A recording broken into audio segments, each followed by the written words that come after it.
வணக்கம். பாஜக ஆட்சி நடக்காத மாநிலங்களில் ஆர்எஸ்எஸ் அனுதாபிகளாக இருக்கக்கூடிய நபர்களை கவர்னராக மோடியும் அமித்ஷாவும் அனுப்பி வைத்து கொண்டிருக்கிறார்கள் என்பது கடந்த 11 வருடமாக நமக்கு எல்லாருக்கும் தெரியும். அப்படி வரக்கூடியவர்கள் ஒவ்வொரு நாளுமே திக்கு திக்குன்னு இருக்கும் அவங்க வாழ்க்கை. என்னென்னா அந்த அளவிற்கு கவர்னர்களை அந்தந்த மாநில மக்களும் மாநில அரசும் கழுவி ஊற்றிட்டு இருக்கிறாங்க.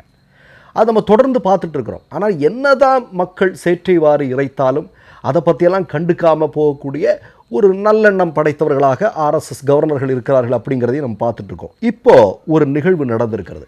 எங்கே அப்படின்னா நம்முடைய பக்கத்து மாநிலத்தில் நடந்துட்டுருக்கு. அங்கே புதிதாக ஒரு கவர்னர் வருகிறார்.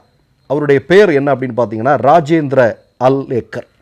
இந்த ராஜேந்திர அல்லேக்கர் பதவியேற்ற உடனே ஆர்எஸ்எஸ் என்னென்ன அஜெண்டாக்களை கொடுத்துருக்கும் அதெல்லாம் செயல்படுத்துறதுன்னு இவங்களுடைய பொறுப்பு அப்படிங்கிறது. நம்முடைய மக்கள் வரி பணத்தில் எல்லா மதத்தை சார்ந்த இந்திய மக்களுடைய வரிப்பணத்தில் நல்லா சாப்பிட்டு நல்லா ரெஸ்ட் எடுக்க வேண்டியது ஆர்எஸ்எஸ்காரன் கொடுக்கறத மட்டும் செயல்படுத்தி கொண்டே இருக்க வேண்டியது. அப்படி ஒரு சம்பவம் நடந்திருக்கு. இப்போ உலக சுற்றுச்சூழல் தினத்தையொட்டி திருவனந்தபுரம் கவர்னர் மாளிகையில் ஆளுநர் மாளிகையில் மாநில அரசினுடைய சார்பில் கடந்த வியாழக்கிழமை மரக்கன்றுகள் நடக்கூடிய ஒரு நிகழ்ச்சி ஒன்று ஏற்பாடு செய்யப்பட்டிருந்தது. இந்த நிகழ்ச்சி விழா குறித்து கவர்னர்கிட்ட ஆலோசனை நடத்தியிருக்காங்க. அப்போது ஆர்எஸ்எஸ் அனுதாபியாக இருக்கக்கூடிய ஆளுநர் ராஜேந்திர அல்லேக்கர் என்ன பண்ணுறாங்க அப்படின்னா, அரசு விழாவில் இப்படி நடத்தக்கூடிய அரசனுடைய இந்த விழாவில் முதல் நிகழ்வாக பாரத மாதா உருவப்படத்திற்கு மரியாதை செலுத்தி தான் இந்த நிகழ்வை நம்ம ஆரம்பிக்கணும் அப்படின்னு ஒரு விஷயத்தை சொல்கிறார்.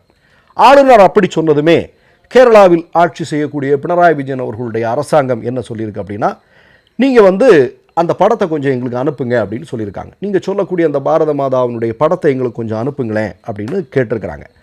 உடனே ஒரு பாரத மாதாவினுடைய படத்தை கவர்னர் அனுப்பியிருக்கிறார்.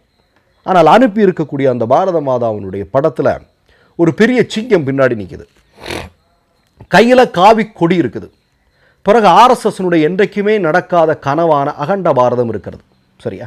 இப்போது இந்தியாவினுடைய பாரத மாதா ரவிவர்மா வரைந்திருக்கிறார். முதலாக அவர் தான் வரைஞ்சிருக்கிறார். அவர் வரைந்த பாரத மாதாவில் ஆர்எஸ்எஸ்னுடைய பாரத மாதாவில் இருக்கக்கூடிய எதுவுமே இல்லை அப்படிங்கிறது நமக்கு தெரியும்.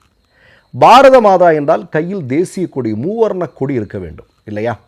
ஆனால் இவர்கள் என்ன பண்ணியிருக்கிறாங்க, காவி கொடி ஆர்எஸ்எஸ்னுடைய பாஜகவினுடைய காவி கொடியை கையில் வைத்திருக்கிற மாதிரியான ஒரு பாரத மாதாவை கொடுத்துருக்குறாங்க, படத்தை கொடுத்துருக்காங்க.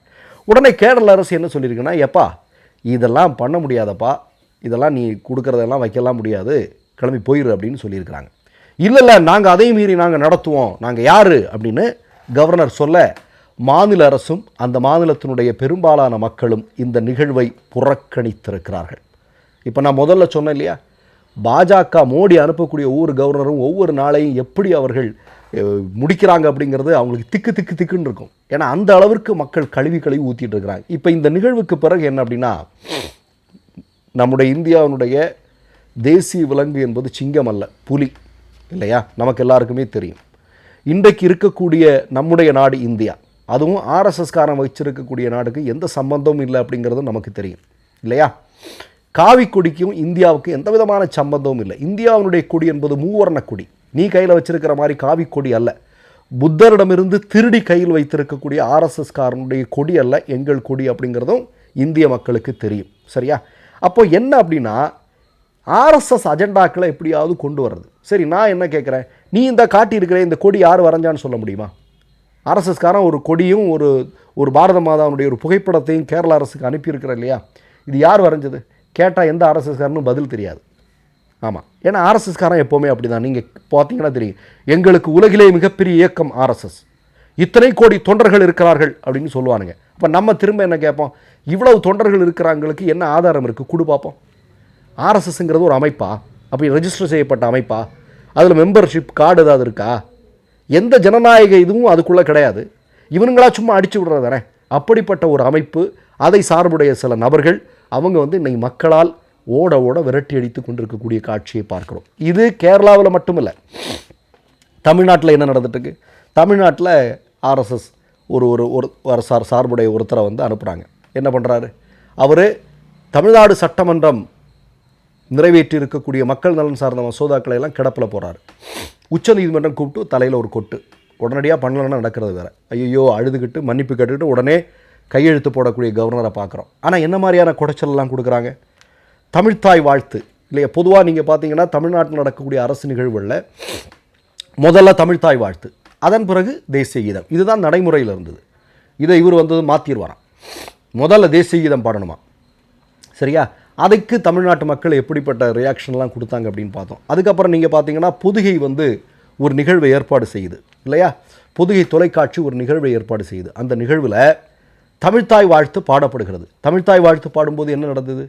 தெக்கணமும் அதிர் சிறந்த திராவிடனல் திருநாடும் என்கிற வார்த்தை என்ன ஆச்சு அப்படின்னு தெரியும். அதுக்கப்புறம் என்ன, அது தெரியாமல் நடந்துருச்சு, மறந்துட்டோம், எங்களுக்கு செலக்டிவ் அம்னீஷியா இருக்குது அப்படிங்கிற மாதிரியான நாடகங்களை எல்லாம் ஆர்எஸ்எஸ் இங்கே நடித்தது. ஆனால் தமிழக மக்கள் ஓட ஓட கழுவி ஊற்றுனதெல்லாம் நம்ம பார்த்தோம்.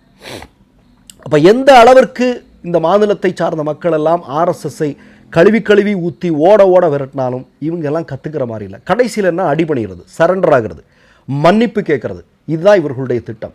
இப்போ கேரளாவில் நடந்திருக்கிறது, இது தமிழ்நாட்டிலையும் கவர்னர் வழியாக அதை பண்ணிகிட்டு இருக்கிறாங்க, மேற்கு வங்கத்தில் பண்ணிகிட்டு இருக்கிறாங்க, பஞ்சாபில் பண்ணிகிட்டு இருக்கிறாங்க. அதனால தான் உச்சநீதிமன்றம் சொல்லியிருக்கிறது, உங்களுடைய வேலை என்ன தெரியுமா, சட்டமன்றம் என்ன சொல்லுதோ அது வரக்கூடிய விஷயங்களுக்கு வேண்டாமான்னு உடனடியாக அதை முடிவு பண்ணி அனுப்ப வேண்டியதான் உங்கள் கடமை. உங்கள் கையில் எல்லாம் வேறு அதிகாரம் இல்லை. கவர்னர் அப்படிங்கிறது எங்களுடைய அண்ணா சொன்ன மாதிரி ரப்பர் ஸ்டாம்ப் அது இல்லையா? அது ஜஸ்ட் ஒரு ரப்பர் ஸ்டாம்ப்.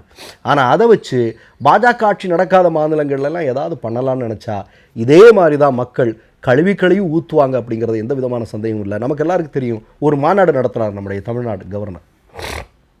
யார் போனா? நான் தாண்டா இங்கே தமிழ்நாட்டில் பெரிய ஆள் அப்படின்னு காட்டுறதுக்காக ஊட்டியில் ஒரு மாநாடு நடத்தினான். 2 பேர் தான் போனாங்க.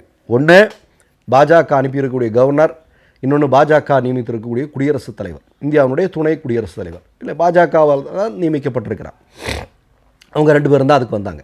எந்த துணைவேந்தர்களும் அந்த மாநாட்டில் கலந்துக்கிட்ட பெரும்பாலானவர்கள் அதை புறக்கணித்தார்கள். அப்படி ஓட ஓட விரட்டி அடிச்சுட்டு இருக்கிறாங்க. இதெல்லாம் நம்ம பார்த்துட்டு இருக்கிறோம். எப்போ திருந்த போகிறாங்களோ தெரியல. மற்றொரு நிகழ்வில் சந்திப்போம். நன்றி, வணக்கம். மை நேம் இஸ் ரெட் சேனலை சப்ஸ்கிரைப் பண்ணிக்கோங்க. அதுக்கப்புறமா பக்கத்தில் இருக்கிற ஜாயின் பட்டனை கிளிக் பண்ணீங்கன்னா ஒரு நியூ பேஜ் ஒன்று ஓப்பன் ஆகும். அதுலேயும் ஜாயின் பட்டனே கிளிக் பண்ணிக்கோங்க. அதில் பார்த்தீங்கன்னா credit card, debit card options இருக்கு. இதில் உங்களுக்கு விசா, மாஸ்டர் கார்டு, ரிப்பே அப்படின்னு 3 ஆப்ஷன்ஸ் கொடுத்துருக்காங்க. அதில் நீங்கள் எந்த கார்டு சூஸ் பண்ணுறீங்களோ அந்த கார்டோட நம்பர் என்டர் பண்ணிக்கோங்க. அப்புறமா கார்டோட வேலிடிட்டி மந்த் அண்ட் இயரை டைப் பண்ணிக்கோங்க. அடுத்தபடியாக உங்கள் கார்டோட பின்னால் சிவிசி கோடுன்னு சொல்லிட்டு 3 நம்பர்ஸ் கொடுத்துருப்பாங்க. அந்த நம்பரை இதில் என்டர் பண்ணிக்கோங்க. அப்புறமா அட்ரஸ் அண்ட் இன்ஃபர்மேஷன் என்டர் பண்ணிட்டு பைங்கிற பட்டனை கிளிக் பண்ணிக்கோங்க.